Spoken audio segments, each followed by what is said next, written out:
私ね、家電量販店で勤めてるんですけどね、これは今から10年以上前、今働いているのとはまた違ったお店で、そこで体験した話なんですよ。そのお店にね、岡田さんっていう方がいてね、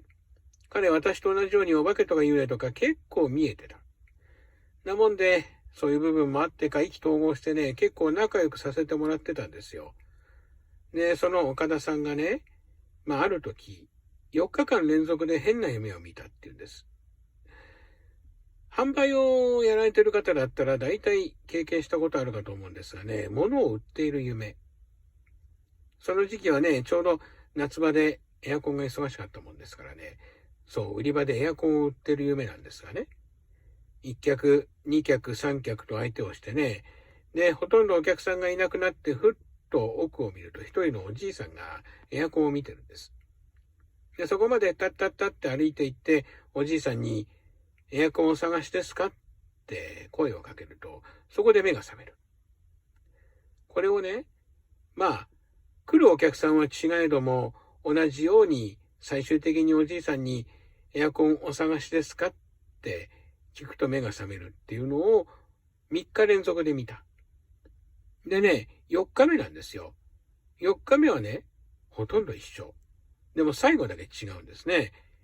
エアコンをお探しですかって問いかけても目が覚めない。その代わり、おじさんがこっち向いてね、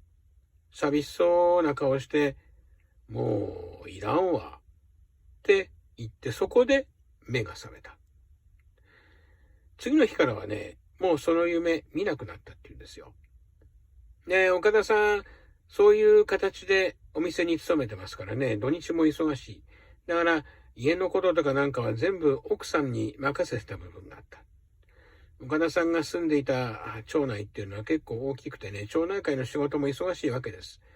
でも、それもほとんど奥さんがやってましたからね。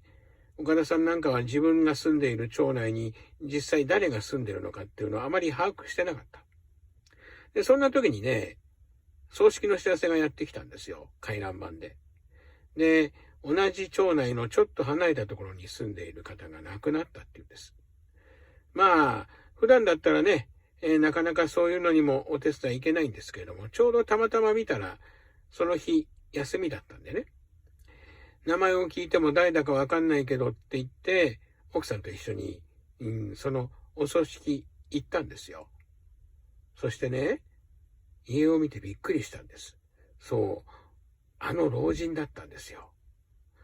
話を聞くとね、どうも家で熱中症で倒れて、その後ね、一人暮らしだったもんで、発見が遅れてね、で、そのまま亡くなっちゃったんじゃないかっていうんです。だからエアコンお探しですかの夢に出てきたとき、本当にそのおじいちゃんはね、エアコンが欲しくて、そこに出てきたんじゃないかなっていうんですよ。でね、最終的に亡くなって、もういらんわって言ったんじゃないかって。で、私その話聞いてね、でも、岡田さんもう夢に出てこないんですよね。だったらお葬式も済ませたし、しっかり成仏されたんじゃないですかってお話ししたんです。そしたら岡田さんがね、いや、そうじゃないよ。成仏してないんだよね。夢には出てこなくなったんだけどさ、最近さ、この売り場に来るんだよ。気がつかなかった？今朝もいたんだけどね。